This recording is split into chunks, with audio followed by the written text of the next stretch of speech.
والله waxa iiga farxad badan tahay malahan kursigan siyaasadeed iyo dibka iigu gaaray waxa soo dhan waxba iiga ma muuqdaan ilaa dadka shalay idinka waxa tihiin igu qalqaalinay saaxiibada anoo shaqooyin kala joogo igu garabsiiyay inaan noqdo ila jeclaaday baa tihiin inta wanaaga iyo waxa igu tilmaamteen qof kasta ma ihi waxa rabaa Ilaahay inuu iga dhigo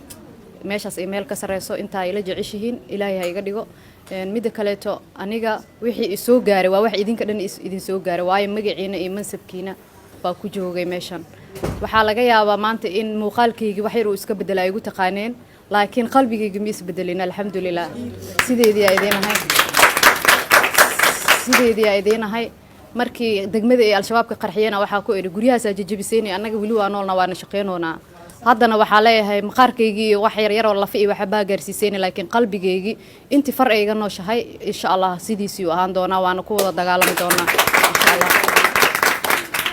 dhamaanteena isku duuban aan wadanka u duceeyno wallahi inaana daawo ku caafimaadina waxa ku caafimaad ducadiina iyo garab istaagiina wax la ii qabanayo way iska yareed shaqada la ii qabanayo si fiican la iiga taxadiray dad aad noo jecel u tagay oo Ilaahay khayr ha siiye xitaa mid kamid ah wuxuu igu yiraahday Zainab wadankii ku laabana markaa dhahay wuxuu dhahay intuu naxay wuxuu yiri wadankii sidan ku soo noqotaa inta shaqo kaaga raadinayna ee iska joog ka saxa ku yiri qof kasta oo wadankeena dhibaa ka socdo uu soo kobcaaya hadda anaga dhan wada cararno maxaa la yiraahdaa wax u shaqeynaa qaranka malahan wax qofka dambe iga dambeeyo oo Zainabiyada kale iyo caashooyinka kale caliyada kale dhalanay meel soo maraan ina u diyaarino waa anay wili ma arkin gabadheeda wili ma arkin maanta oo dhan waxa ku faraxsanahay dadkiina idinkii ina idin la joogo oo garab ii aheedeen shalay ii soo duceynayseen ducadiina wax badan ku noqday qof walba oo garab qabtay oo faataxa ii soo maray ama ila murugooday khayr Allah siiyo ducadiina wax badan ay qabatay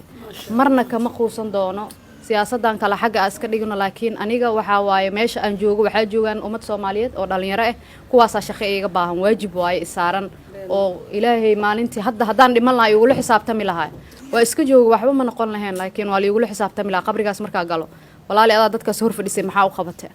marka inta qaban karo Ilaahay hay la garab galo idinkana wiligiin boo ay la garab galeyseen insha Allah insha Allah aan iswada garabsano Cabdinuur uu ku mahadsan yahay agaasima liibaan dhamaan iyo inta kale inteenan waxa waaye howlo kale inay ku jirnaa laga yaabaa laakiin kadisa ay iga dhigteen mar kale waxa idin leeyahay intii soo abaabushay sida ii jeceshiin Allah idin jeclaado